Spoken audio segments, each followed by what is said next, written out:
puderem ficar em pé e me acompanhar na leitura da palavra, vamos abrir em Apocalipse capítulo 3, versículo 1. Eu vou pedir para colocarem um pouquinho mais de água aqui para mim, se puder, por favor.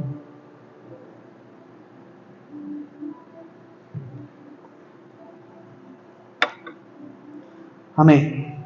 Glória a Deus. Vou iniciar a leitura então. Ao anjo da igreja em Sardes escreva: estas são as palavras daquele que tem os 7 Espíritos de Deus e as 7 estrelas. Conheço as suas obras. Você tem fama de estar vivo, mas está morto. Fique atento, esteja atento. Fortaleça o que resta e que está para morrer, pois não achei as suas obras perfeitas aos olhos de Deus. Lembre-se, portanto, do que você recebeu e ouviu. Obedeça e arrependa-se. Mas, se você não estiver atento, virei como um ladrão, e você não saberá a hora em que virei sobre você. No entanto, vocês têm aí em Sardes uns poucos que não contaminaram as suas vestes. Eles andarão comigo, vestidos de branco, pois são dignos. O vencedor será igualmente vestido de branco. Jamais apagarei o seu nome do livro da vida, mas o reconhecerei diante do meu Pai e dos seus anjos. E aquele que tem ouvidos, ouça o que o Espírito diz às igrejas. Amém? Pode se sentar, meus irmãos. Contextualizando para vocês, obrigado, meu irmão. Deus te abençoe. Sardes, ela foi a antiga capital do reino da Lídia. Ela era uma cidade de grandes riquezas e poderio militar, uma cidade muito famosa. E Sardes era caracterizada por um paganismo sofisticado, por assim dizer. Não havia perseguição em Sardes. Isso provavelmente refletia a situação social da cidade, onde a sinagoga judaica e os seguidores de Cristo eles coexistiam em harmonia. Além também das elites governamentais da cidade, elas coexistiam entre si em harmonia, elas não se atacavam ou denegriam umas às outras, diferente de tudo que estudamos aqui até agora. Então eles eram desacostumados a uma oposição. Então eles se encontravam acomodados ao mundo. Jesus se apresenta a Sardes da seguinte maneira: como aquele que detém os 7 Espíritos de Deus. Quando iniciamos as nossas ministrações, falamos sobre a numerologia do número 7. Assim como as 7 igrejas representam a plenitude da igreja dos tempos, os 7 Espíritos de Deus nos remetem à plenitude do Espírito Santo. Então, Jesus está se apresentando como aquele que possui e é a plenitude do Espírito Santo. Jesus também se apresenta como aquele que detém as 7 estrelas. As estrelas representavam os líderes das igrejas. Esses mesmos 7 Espíritos que hoje você escuta aqui, você vai ver Isaías falando sobre ele. Eu não lembro agora com certeza, mas eu acho que é em Isaías 19 ou 29, algo assim, que lá fala sobre os 7 Espíritos de Deus, que é a plenitude do Espírito Santo. Jesus não faz um elogio direto a Sardes. Ele diz que existem alguns que não se contaminaram, mas o que Jesus diz a Sardes é que eles têm fama de estar vivos, mas eles estão mortos. E isso me faz entender, sabe o quê? Sardes, diferente de tudo que vemos até agora, não tinha o problema das igrejas anteriores. O problema de Sardes não era a perseguição que ela enfrentava, porque não existia isso lá. O problema de Sardes não era que pessoas estavam tentando contra a vida dela para que provasse a sua fé, como encontramos em Esmirna. O problema de Sardes não eram pessoas tentando se infiltrar dentro da igreja para corrompê-la como em Pérgamo, ou não eram heresias surgindo de dentro da igreja como em Tiatira. Pelo contrário, Sardes ela era famosa, ela era uma igreja conhecida. A teologia de Sardes era boa, os louvores eram bons, o templo era bonito, as pessoas falavam de Sardes, ela tinha fama de ser uma igreja viva, uma igreja ativa, uma igreja missionária. Sardes era uma igreja que era reconhecida, era uma igreja presente na sociedade, era uma igreja culta, bem organizada, bem estruturada, desenvolvida, era uma igreja bonita. Talvez como os nossos, os templos de Sardes, eram templos bonitos, arquiteturas suntuosas, assentos confortáveis. Era uma igreja viva, talvez com palavras bem elaboradas, uma igreja cheia de talentos, bons oradores, bons cantores, bons músicos, bons equipamentos, uma igreja viva, ativa, com muitas obras sociais, projetos comunitários, uma igreja missionária. As pessoas olhavam para Sardes e diziam que aquela igreja era uma igreja boa. Ela era reconhecida à sociedade. As pessoas olhavam para os cristãos de Sardes, com suas boas vestimentas, boa postura, perfumados, falando com palavras eloquentes, uma igreja cheia, seus bancos abarrotados. Pode parecer que eu estou falando só de Sardes, mas encontramos esse mesmo tipo de igreja hoje em dia. E há problema em ser uma igreja reconhecida? Não. O problema de Sardes não estava em ser uma igreja famosa. O problema não é ser elogiado, o problema não estar na boa qualidade. Não é problema o conforto na casa de Deus. Não tem nada de errado em elogiar em você. Não é errado ser uma igreja reconhecida. Não é errado ter a sua casa, a casa de Deus, cheia de pessoas. Os bancos lotados. Não tem nada de errado nisso. O errado está em quem está te reconhecendo. O errado está em uma igreja cheia de pessoas vazias. Eu vou dar um exemplo bem prático nos dias atuais do que é uma igreja que parece viva, mas está morta. Recentemente teve um evento na TV. Eu não sei qual foi a emissora que teve o desprazer de transmitir isso, mas foi um evento chamado de Prêmio Gerando Salvação. Alguém viu sobre isso? Nesse prêmio, Gerando Salvação, eles elegeram pela popularidade, e essas pessoas receberam premiações, tanto em dinheiro quanto em reconhecimento, para a melhor música gospel, o melhor cantor gospel, o melhor pregador, o melhor pastor, o melhor comediante cristão, o melhor influenciador cristão, o pastor revelação do ano.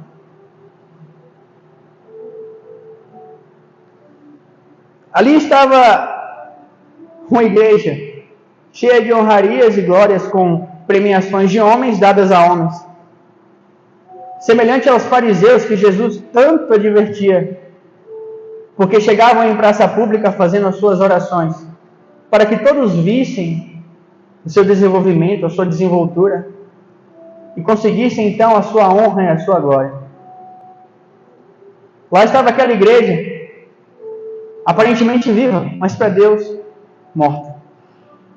Lá estavam os fariseus, buscando seus frutos através da sua oração ao público, mas para Jesus eram considerados infrutíferos.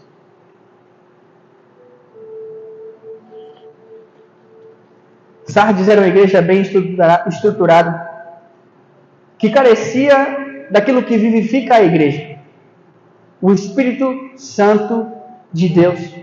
A plenitude do Espírito é o que guia o homem à sabedoria, guia o homem ao discernimento e principalmente ao arrependimento. Por esse motivo, Jesus se apresenta como aquele que detém os 7 Espíritos de Deus, os mesmos descritos em Isaías. Sardes era uma igreja que era reconhecida na terra, mas esquecida no céu.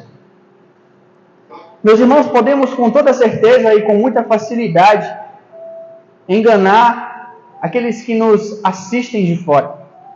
Podemos com muita facilidade parecer bons cristãos, cheios de desenvoltura e boa performance. Mas aquele que se apresenta a ti atira como olhos, como chamas de fogo. Aquele que diz que esquadrinha o coração do homem, esse de maneira nenhuma se deixa enganar. Esse de maneira nenhuma se permitirá ser escarnecido. Sardes era uma igreja espiritualmente morta. Em Sardes não havia martírio, sabe por quê? Porque não havia o que matar. Ela já se encontrava morta em seus próprios pecados, morta em sua própria frieza espiritual. E o que é a morte espiritual, meus irmãos? A morte espiritual começa em sua vida quando você desacreditar uma coisa, acreditar em uma coisa, quando você prega algo, mas você não vive aquilo. Você vive o oposto daquilo. A morte espiritual começa, e preste atenção, começa quando as verdades do reino de Deus já não impactam mais, já não tocam mais a sua alma. A morte espiritual começa quando você mente e aquilo não lhe traz tristeza. A morte espiritual, ela começa quando você trai a sua filha, a sua esposa, ou o seu marido e seus filhos, e aquilo não lhe traz vergonha. A morte espiritual está quando você consome a pornografia, aquilo não lhe traz constrangimento algum. A morte espiritual está à porta quando você briga constantemente com a sua família e com seus amigos, e aquilo não lhe incomoda o coração. Se por alguma aventura, em algum momento da sua vida, você se encontrar dessa maneira, eu lhe aconselho, corra para Cristo. Corra para Cristo porque Ele é aquele que é capaz de ressuscitar aquilo que está morto em nossas vidas. Ele é aquele que é capaz de restaurar a sua família. Ele é aquele que é capaz de restaurar a sua vida. Ele é aquele que é capaz de trazer a salvação à sua alma. Porque, meus irmãos, Jesus não morreu para uma igreja morta, mas Ele morreu para que a igreja tenha vida. Ser cristãos, meus irmãos, é uma mudança de vida, uma mudança de mente. A palavra no grego metanoia é uma transformação da sua mente, que começa, irmãos, de dentro para fora. E essa essência, esse perfume, como falamos sobre a igreja de Esmirna, ela não é posta para fora através de mera performance. Esse perfume não é exalado por qualidade de oratória ou desenvoltura dentro da igreja, mas ela é exalada em sua vida através de intimidade com o Espírito Santo, através de uma vida de santidade, de entrega a Deus. Sardes, meus irmãos, significa remanescentes. Ele representa o período histórico da igreja, da Reforma Protestante, iniciada em 1517 por Martinho Lutero. O que aconteceu foi que Martinho Lutero, lendo a carta de Romanos, no capítulo 11, versículo 17, ele se debateu com o que o apóstolo Paulo disse lá. O apóstolo Paulo escreveu que o justo viverá pela fé.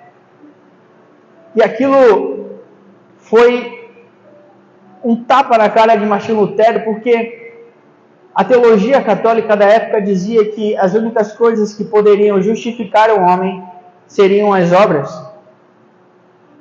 E Martinho Lutero, por toda a sua vida, se dedicou à igreja, se dedicou às obras da igreja, porém ele nunca se sentia perdoado. Mas na biografia dele diz que quando ele encontrou aquele texto, e aquele texto saltou aos seus olhos, toda a opressão que consumia o seu coração foi rasgada. Tudo aquele que prendia a ele em suas obras, que em nada o justificaria, então se dissipou. E ele sentiu como se correntes tinham sido tiradas de suas mãos. E ali ele se sentiu perdoado. E a Bíblia trouxe então para ele um novo significado. Martinho Lutero então escreveu as 95 teses que iriam de confronto à Igreja Católica e ao papado. Dentro dessa reforma, os 5 solas foram o que mais se destacou. Somente a Escritura, somente a fé, somente a graça, somente a Deus glória e somente Cristo. Esses 5 solas combatiam a principal heresia que até então estava sendo disseminada na Igreja Católica daqueles tempos. Somente a Escritura, porque a palavra do Papa tinha autoridade superior à Bíblia. Somente a fé, porque somente a fé era capaz de justificar o homem, não as obras. Somente a graça, porque somente a graça capacitava o homem à salvação, não as indulgências que a igreja cobrava. Somente a Deus glória, porque somente Deus deve ser reverenciado, glorificado e adorado, não os santos, não Maria, não o Papa. Somente Cristo, porque Maria não era intermediadora entre Deus e os homens. Somente Cristo, porque o Papa não era o pontífice. O pontífice, ele dizia que ele era a única ponte entre Deus e os homens. Mas não. Somente Cristo é aquele que nos garante a vida eterna. E olhem só, lembrem-se, em Pérgamo Jesus falou que se eles não se arrependessem, Jesus viria e combateria com eles com a espada da sua boca, que falamos ser a palavra de Deus. Quando vamos em Tiatira, nós vemos que Jesus falou que daria tempo a Tiatira para que ela se arrependesse. E Tiatira foi o maior tempo de período da igreja. Mas que se ela não se arrependesse, Jesus mataria os seus filhos, que eram as suas obras, a sua teologia, aquilo que eles criaram. E de fato, o tempo veio em que os remanescentes, a igreja de Sardes chegou e a palavra derrubou 1.500 anos de história da igreja católica. Aleluia.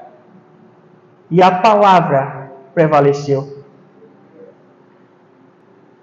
Meus irmãos, a reforma protestante trouxe uma transformação incrível para o mundo.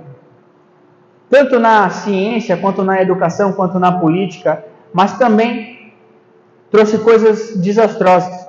Porque como está escrito no versículo 2, diz que as obras não eram completas diante de Deus. A reforma aconteceu também na Suíça por parte de um homem chamado Zwingli. Ele começou a combater a Igreja Católica, mas não pelos mesmos motivos que Martinho Lutero, que foi uma experiência pessoal, né? Ele começou a combater a Igreja Católica porque ele passou a estudar a Bíblia de maneira racional, de forma mais humanista. E ele encontrou os erros de doutrina que a Igreja Católica ensinava. Então, esses dois homens foram pilares para o alavancar da reforma. E como eu disse, a Bíblia passou a ser entregue para todos, a todas as línguas. A reforma protestante trouxe muitas coisas boas ao mundo, mas muitos não vieram pela paixão ou pela convicção, mas por interesse. Por exemplo, o rei Henrique VIII da Inglaterra, ele queria se casar de novo e deixar sua esposa, mas o Papa não permitiu que ele se separasse. Então ele se apartou da Igreja Católica e criou a Igreja Anglicana na Inglaterra para justificar a sua separação e o seu novo casamento. Da mesma forma, na Suíça, começou a surgir cristãos muito bondosos. Eles eram totalmente pacíficos, eles eram contra cristãos pegarem armas, eles diziam que os cristãos não deveriam estar envolvidos na política, eles acreditavam que os cristãos verdadeiros deveriam sim ser perseguidos, porque eles iriam de todas as formas em contramão ao mundo. Eles acreditavam que os batismos deles, quando crianças, não eram válidos, porque a condição para o batismo é 2, arrependimento e confissão, e uma criança não é capaz de fazer isso. Então, quando chegava na idade adulta, eles se batizavam de novo. E eles eram chamados de anabatistas, que significa rebatizadores. Só que Zwingli, o próprio homem que iniciou a reforma, ele considerou as atitudes dos anabatistas como uma heresia e passou a perseguir os anabatistas de maneira brutal, quase que pior do que a própria Igreja Católica. Os anabatistas eram perseguidos e martirizados de forma brutal. Eles eram desmembrados ainda vivos. Eles eram colocados em fogueiras e queimados. Em forma de escárnio ao seu segundo batismo, eles eram mortos afogados na praia. Dados estatísticos dizem que morreu 3 vezes mais anabatistas nesse tempo do que cristãos nos 3 primeiros séculos da igreja. E por mais terrível que pareça, meus irmãos, essa história, sempre olhamos para o protestantismo com tanta esperança, mas de fato foi uma boa esperança. Afinal, foi através disso, apesar dos resultados tristes, que hoje nos encontramos aqui em liberdade, temos as nossas Bíblias nas mãos, podemos adorar e cultuar a Deus, podemos estar na presença de Deus de forma livre. E há algo, meus irmãos, que torna isso grandioso. O que torna isso grandioso, meus irmãos, é a supremacia de Deus na história. Como ele mesmo se apresenta a Sardes, dizendo que ele é aquele que tem as 7 estrelas. A Éfeso ele diz que ele é aquele que anda no meio dos 7 castiçais de ouro. Ou seja, Jesus não perdeu o controle da história.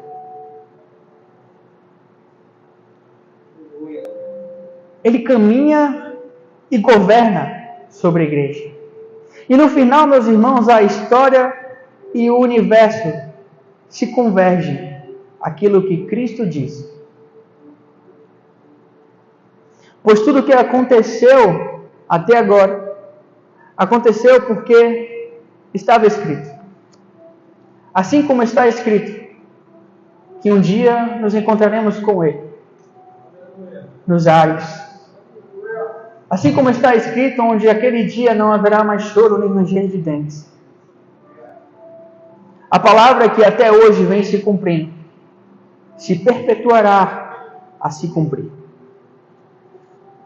Para Sardes, Jesus faz um alerta: lembre-se daquilo que receberam e ouviram, e obedeçam e se arrependam. Logo eu entendo, meus irmãos, que o problema não está naquilo que deixamos de receber. Olhe para seu irmão e diga: você tem tudo o que você precisa. O nosso problema está na falta de consciência do que está escrito nesse versículo. O nosso problema está em que estamos tão preocupados nas conquistas de fulano, estamos tão preocupados naquilo que fulano está alcançando, no que Beltrano está conquistando. Estamos tão preocupados com as coisas que outra pessoa estão fazendo, e da mesma forma, fulano e Beltrano está olhando para as nossas vidas e está dizendo: também eu queria ter as mesmas conquistas que ele, eu queria ter as mesmas coisas que ele, e no final, ambos, nós nos tornamos cegos àquilo que temos. Nos tornamos cegos àquilo que recebemos. Nós somos incapazes de lembrar daquilo que Deus já fez na minha e na sua vida. Nós somos incapazes de ouvir aquilo que Deus ainda tem para dar para a nossa vida. Da mesma maneira, estamos tão preocupados quanto ao erro de outros. Estamos preocupados com a vida de santidade de outros. Estamos tão preocupados com as palavras de Chilano e de Beltrano, que nossos ouvidos e nossos olhos se encontram surdos e cegos para nós mesmos. Então não olhamos os nossos defeitos, nós não ouvimos as nossas palavras malditas, nós não prestamos a atenção na nossa vida de santidade. Estamos cegos demais para lembrar daquilo que Deus nos ensinou na palavra. Estamos surdos demais para não escutar aquilo que Deus quer corrigir sobre a nossa vida. Mas deixa eu lhe falar, você não está órfão. Jesus deixou o Espírito Santo de Deus, aquele que é o Consolador, aquele que é o nosso guia, aquele que há de completar a boa obra que em nós hoje é imperfeita. Somente, meus irmãos, nas orações, somente através do Espírito Santo as nossas orações se tornam perfeitas. A obra só é completa pelo Espírito Santo. A palavra só é vivificada pelo Espírito Santo. O arrependimento só é contemplado através do Espírito Santo. A salvação só é mantida em nossas vidas através do Espírito Santo. Pois sem o auxílio do Espírito Santo, estaríamos perdidos no lamaçal do pecado. E este Espírito, nós já recebemos. E é esse que Jesus diz ouçam, obedeçam e se arrependam. A promessa a Sardes, a promessa para aqueles que vivem na busca pelo Espírito Santo, vivendo o Espírito, como o apóstolo Paulo diz, a esses de Sardes que não se contaminaram, esses de Sardes que não se contaminaram com as mazelas do mundo, esses de Sardes que não se contaminaram com essa falsa teologia de prosperidade, esses de Sardes que não se contaminaram com essa teologia coach, em que a sua vida cristã é facilitada, mas uma vida de santidade não é pregada. Esses de Sardes que não se contaminaram, esses de Sardes caminharão ao lado de Cristo. Esses de Sardes andarão com Ele. E algo lindo em que Jesus diz que esses que não se contaminaram andarão com Ele, sabe por quê? Porque são dignos. Você quer ser digno de andar com Cristo? Não se contamine com esse mundo. Estes de Sardes que não se contaminaram andarão com Cristo em suas vestes brancas, purificados, glorificados. Esses não terão mais seus nomes reconhecidos nos noticiários do mundo. Esses não terão milhões de visualizações e likes no YouTube. Esses não terão seus nomes escritos no Hall da Fama, não receberão prêmios de melhores pregadores, cantores, influenciadores. Não. Esses terão seu nome escrito no livro da vida. Esses terão seus nomes falado para o Criador do universo. Esses serão seus nomes proclamados aos anjos. Esses ouvirão, servo bom e fiel. Estes seremos eu e você. Sardes era a igreja viva-morta, mas nós seremos a igreja morta-viva. Morta para o mundo, mas viva em Cristo Jesus. Sardes nos ensina a importância de uma vida no Espírito, que a performance não substitui santidade e a vida no Espírito. Nós vamos agora falar sobre Filadélfia. E vamos ler de novo o texto de Apocalipse, agora a partir do versículo 7. Ao anjo de Filadélfia escreva: estas são as palavras daquele que é santo e verdadeiro, que tem as chaves de Davi. O que ele abre ninguém pode fechar, e o que ele fecha ninguém pode abrir.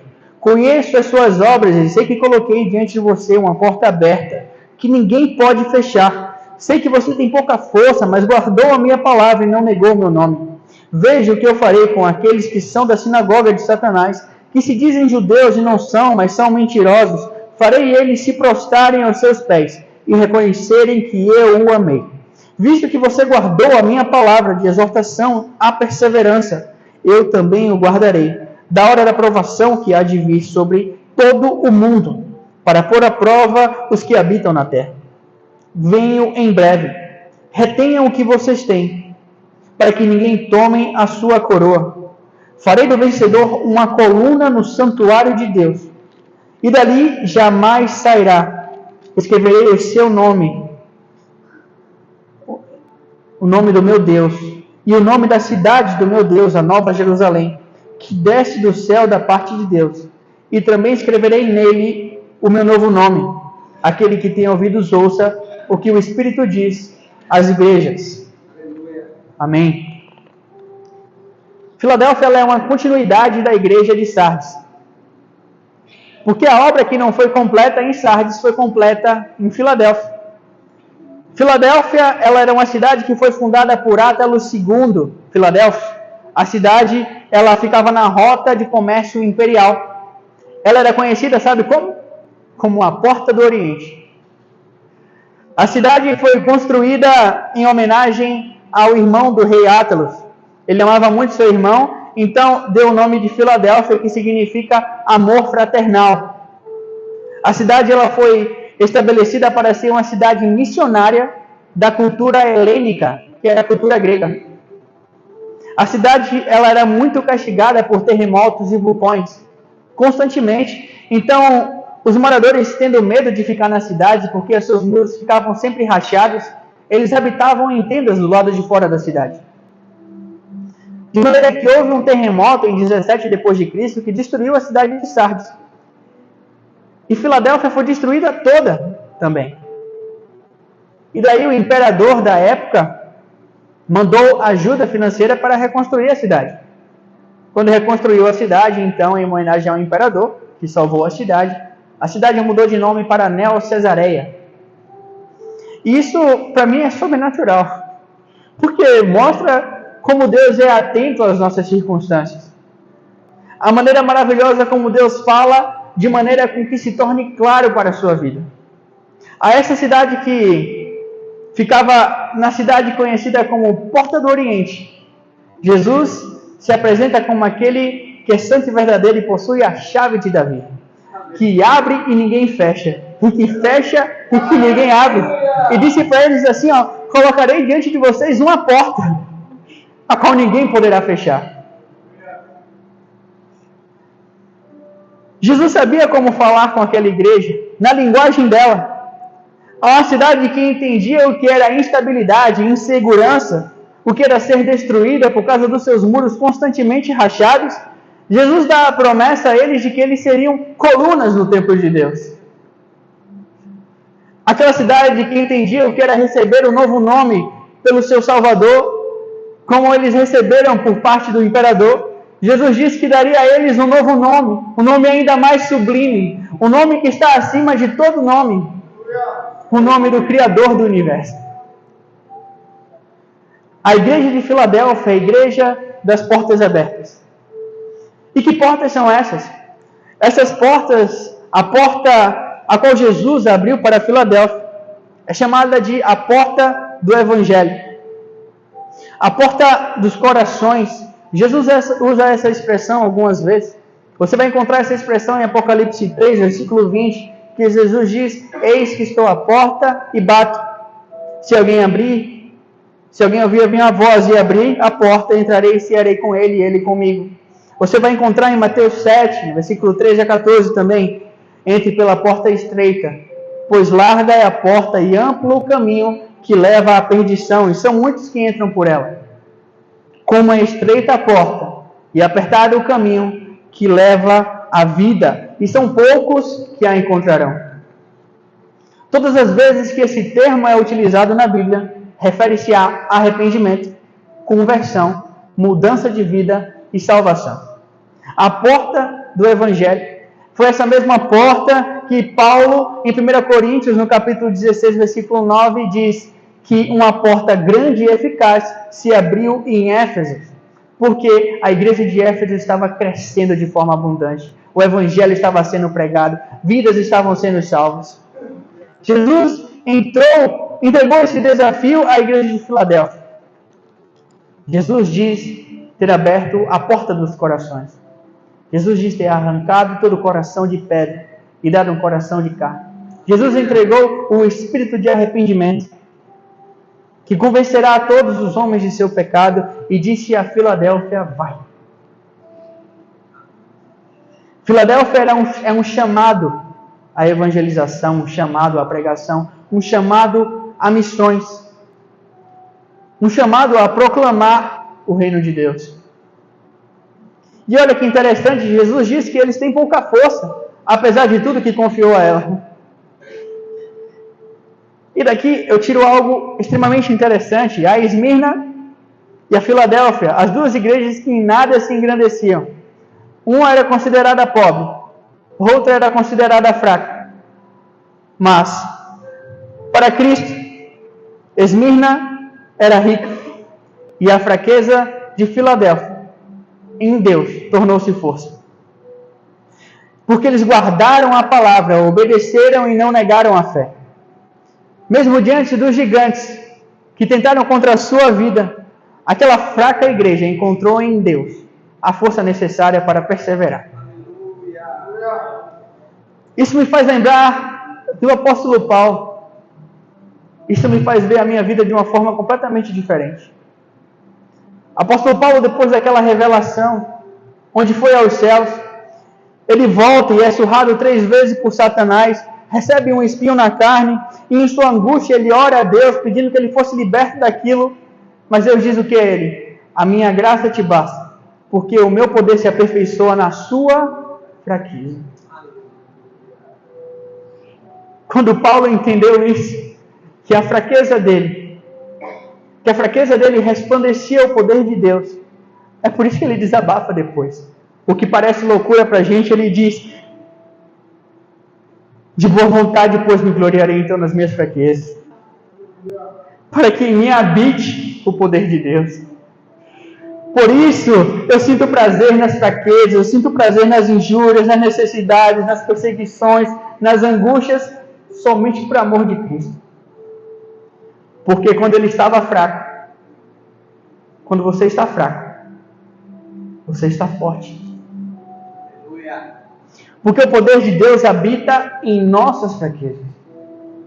Não nas fraquezas imbuídas ao pecado. O poder de Deus não está em você porque você pecou. Mas nas fraquezas, quando você entende a sua incapacidade. Quando você entende que você é incorrigível. Quando você entende que você era imperdoável. Quando você entende que você não era merecedor de nada. E então se torna claro, como resplandeceu sobre a mente do apóstolo Paulo, a manifestação da graça e do poder de Deus. A obra salvífica de Cristo. É nas nossas fraquezas que nós somos aperfeiçoados. É nas nossas fraquezas que nós somos transformados. É nas nossas fraquezas que nós nos tornamos fortes em Cristo. Se você tiver coragem, olhe para o seu irmão e diga: eu sou fraco. É chocante isso hoje, né? É difícil assumir e aceitar isso hoje. Cristãos modernos, né? É intragável para a teologia coach isso. A teologia que diz e prega que você é vitorioso, você é mais do que vitorioso, que Deus tem bênçãos para a sua vida. A Bíblia diz isso sim. A Bíblia fala que você é vitorioso, mas em sequência vai dizer que você é vitorioso em Cristo Jesus. A Bíblia vai falar assim que você é mais do que vitorioso, mas você só é mais do que vitorioso em Cristo Jesus. Sabe por quê? Porque se tirar Ele, você não tem mais nada. Isso é porque somos fracos, miseráveis, irremediáveis. Mas de fato em Cristo nós fomos alcançados. De fato em Cristo nós fomos perdoados. De fato em Cristo nós fomos lavados pelo sangue do Cordeiro. De fato em Cristo seremos coroados. De fato em Cristo seremos vestidos em santidade. Somente através dele e por ele. Deus tem bênçãos para você. E a maior bênção que Deus tem para a sua vida é a salvação da sua alma. É a reconciliação. É a sua redenção. É o seu nome escrito no livro da vida. A prosperidade que a teologia coach pregará para você desaparecerá quando o seu corpo então ruir ao pó. Mas a prosperidade que Deus quer dar para você, a mesma prosperidade que Deus entregou a Esmirna, é a certeza de que você não provará a segunda morte. É a certeza de que você caminhará com Ele na Nova Jerusalém. É a certeza de que você estará na presença dEle naquele grande dia. A riqueza que Jesus tem para você é diferente daquilo que o mundo pensa. Porque naquele dia o ouro que o mundo tanto deseja será somente estrago para os nossos pés. As joias que tanto adornam e por tanto brigam será somente enfeites de parede. mas a glória de Deus em sua vida será eterna. E Jesus Cristo será em teu lado por toda a eternidade.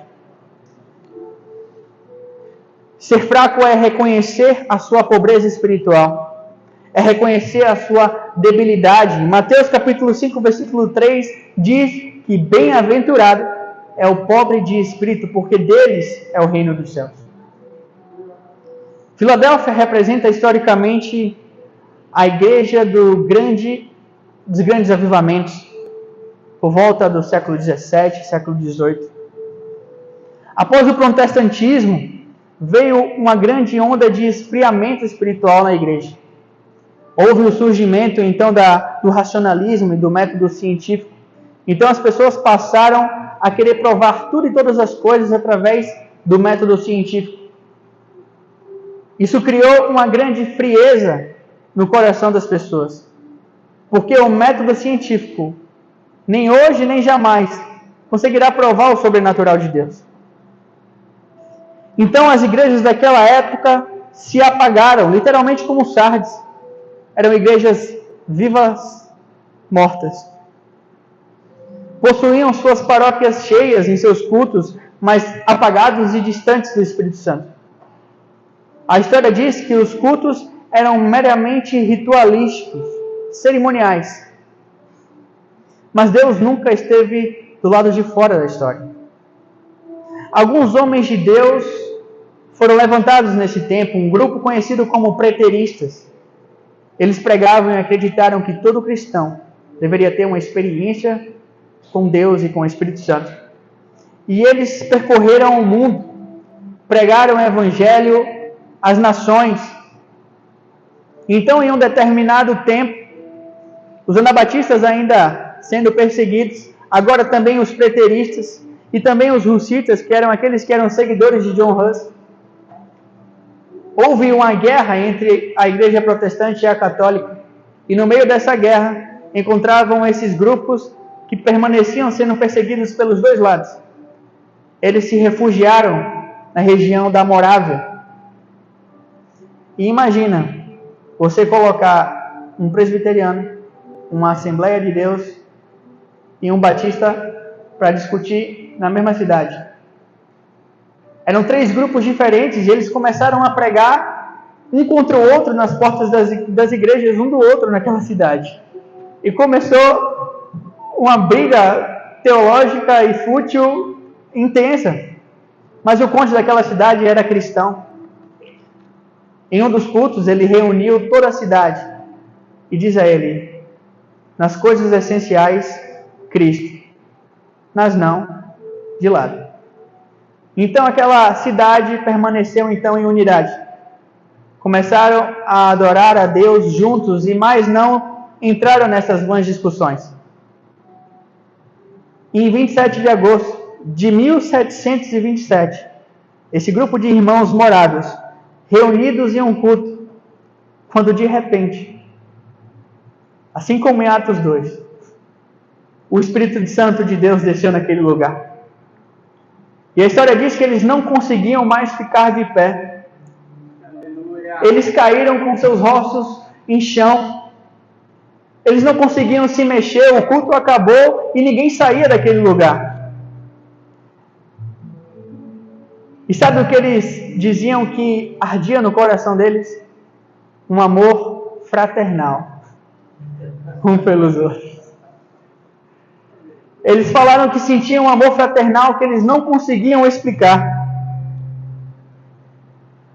E então eles se uniram em uma corrente de oração que durou 100 anos de oração ininterruptos. Aqueles homens decidiram entregar as suas vidas pela pregação do Evangelho. E eles foram os primeiros grandes missionários do mundo. Eles iam para os cantos do mundo onde ninguém queria ir. Eles iam a tribos canibais. Eles iam à Groenlândia, onde ainda não era alcançado o Evangelho de maneira nenhuma. Eles iam em viagens sabendo que aquilo ali era o fim da sua vida e eles nunca mais voltariam a ver a sua família. Eles se vendiam como escravos e pagavam as suas viagens com o dinheiro pelo qual foram vendidos. E quando perguntavam para eles por que vocês estão fazendo isso? Eles diziam que é para que o cordeiro que foi imolado receba a devida recompensa. Aleluia!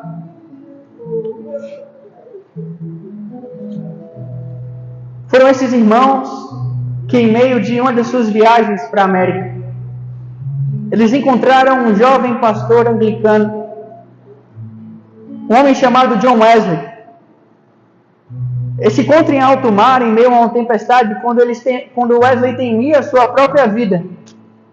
Wesley testemunhou Deus na vida daqueles irmãos, que em meio à tempestade encontravam louvando, adorando e engrandecendo a Deus. Wesley teve uma crise mental. E através de um missionário que confrontou a sua salvação, Wesley reconheceu a sua fraqueza. Ele reconheceu que ele era fraco. Ele disse: estou indo convertê-los a cristão, mas quem me converterá? E Wesley se tornou mais uma chama que ardia para Deus. Voltando para a Inglaterra, um pequeno grupo, John e Charles Wesley, os irmãos, e George Whitefield, na faculdade passaram a orar juntos todos os dias, pedindo um avivamento para a Inglaterra. E esse avivamento foi dado. Poder e autoridade de Deus desceram sobre aqueles homens. A Inglaterra foi incendiada, porque 3 homens fracos se dispuseram a estar na presença de Deus.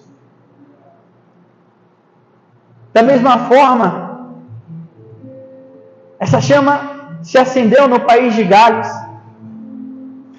O avivamento em Gales se tornou então tão intenso que os cristãos não queriam mais ir para casa. Eles iam para casa comer e voltavam para as ruas para poder estar em unidade e falar de Cristo. A vida deles perderam o sentido se Cristo não estivesse no meio. A cultura de uma cidade inteira foi mudada por pessoas que reconheceram a sua fraqueza. Da mesma forma, nos Estados Unidos, uma pequena congregação de um homem piedoso, temente a Deus, chamado Jonathan Edwards. Essa pequena congregação buscava arduamente um avivamento e eles se tornaram combustível para a manifestação da glória de Deus. John Wesley pregava a palavra, não a palavra de conforto, não a palavra fácil, mas uma palavra de confronto, uma palavra de arrependimento. E tamanho era o impacto na vida daquelas pessoas, que os testemunhos dizem que quando eles ouviam a palavra, elas gritavam porque se sentiam perdoadas.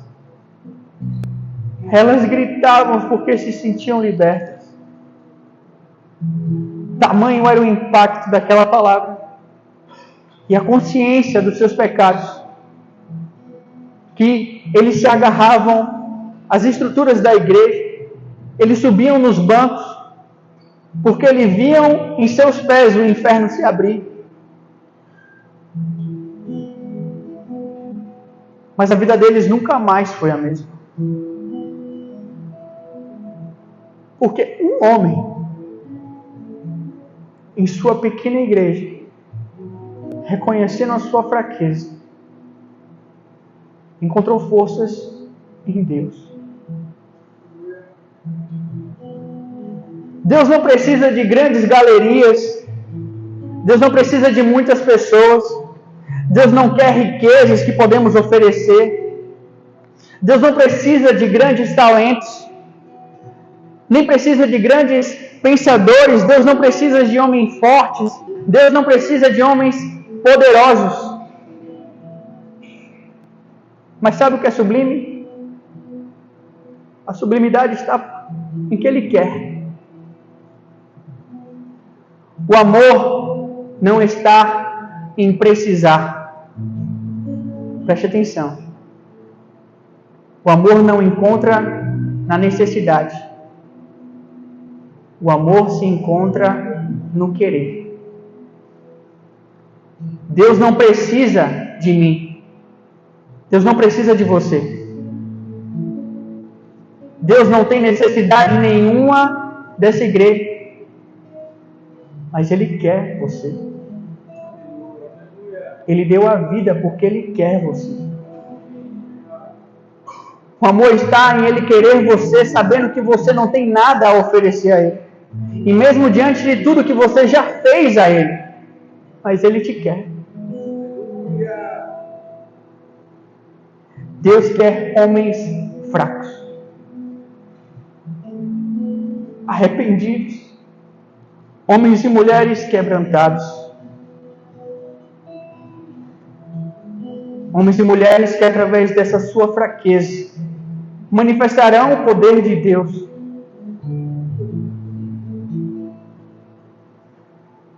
Manifestarão o fogo do avivamento que vai incendiar Jaraguá do Sul.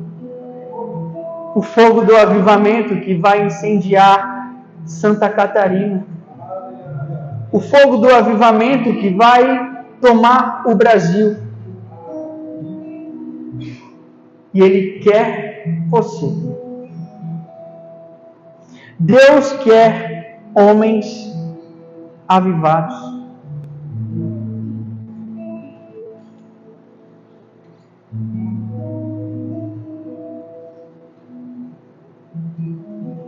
Avivamento em hebraico significa teshiá. Eu acho que a pronúncia não deve ser essa, mas a escrita é essa, teshiá. Avivamento, essa palavra, né, teshiá, significa estar vivo. Estar vivo. O que é estar vivo? Se você está vivo, você se mexe. Se você está vivo, você tem atitudes. Se você está vivo, você tem escolhas.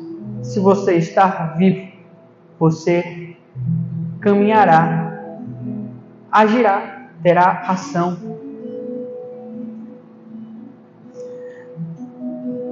Deus procura homens e mulheres vivos, dispostos a resgatar pessoas mortas.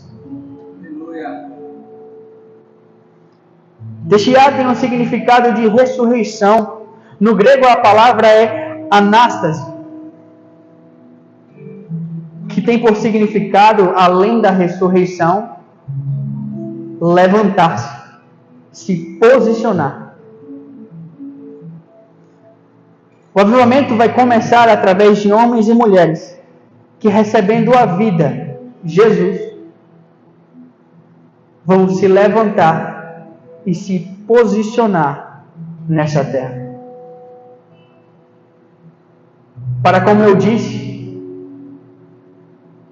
ser fogo de Deus, poder de Deus nessa cidade.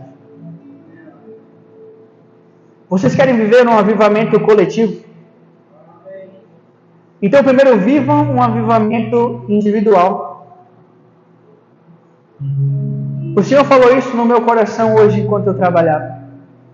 Eu entendi, Senhor, eu perguntei, Senhor, como entramos no avivamento? Como chegamos a isso? Aí, mais uma vez, o Senhor trouxe meu pai. Meu pai, uma vez, me colocou para acender a fogueira lá em casa. E eu entupi de carvão, piquei álcool em cima e... nada. Acendeu e apagou de novo. Não se mantinha. Aí meu pai me ensinou, filho, pega aqui o papelão, coloca o que dentro do papelão? Óleo. Coloca óleo no papelão, enche o papelão de óleo ali. Depois você vai abafar com o carvão. Você vai acender o óleo. O que é o óleo na Bíblia, irmãos? É o Espírito Santo. Esse óleo vai queimar ali. Mas o fogo só vai pegar quando o primeiro carvão tiver a brasa. Depois que a primeira brasa é acesa, o fogo não apaga mais. Você vai ver, meu filho, um avivamento coletivo quando a primeira brasa for acesa. Aleluia! Seja essa brasa na mão de Deus. Seja a brasa que Jaraguá precisa. Seja a brasa que Santa Catarina precisa. Seja você a brasa que o Brasil precisa. Mas, Caio, eu consigo. É na sua fraqueza que Deus vai lhe fazer forte. Você não tem mais motivo para recuar.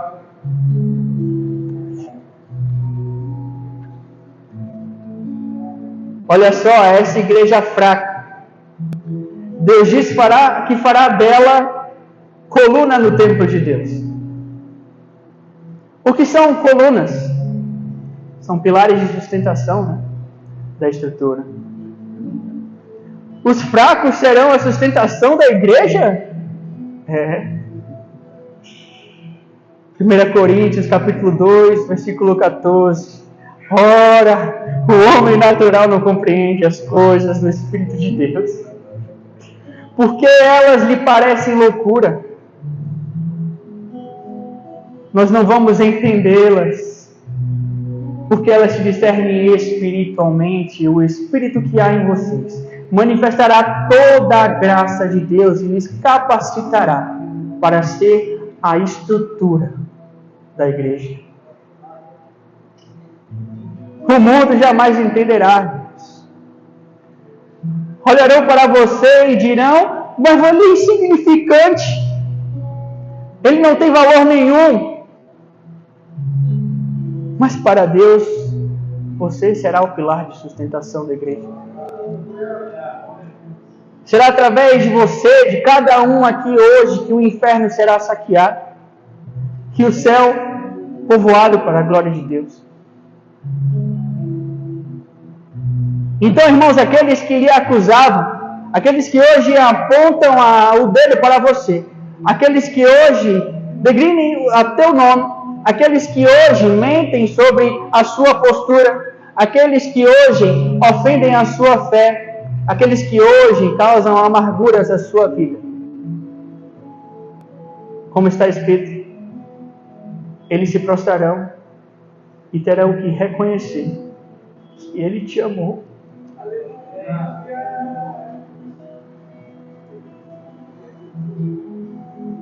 Eles reconhecerão que Jesus te amou. E através desse amor de Jesus que resplandece em sua vida, essas mesmas pessoas serão alcançadas. Vivamos, meus irmãos, uma vida de intimidade com o Espírito Santo. Vivamos uma vida avivada, um evangelho genuíno. Preguem a palavra a tempo e a fora de tempo. Derramem daquilo que seus corações estão cheios e encham ele da palavra de Deus. Dê a Deus uma entrega contínua. Pois as portas hoje se encontram abertas. E em breve aquele que prometeu virá e contemplaremos a sua glória. A glória do primogênito de Deus.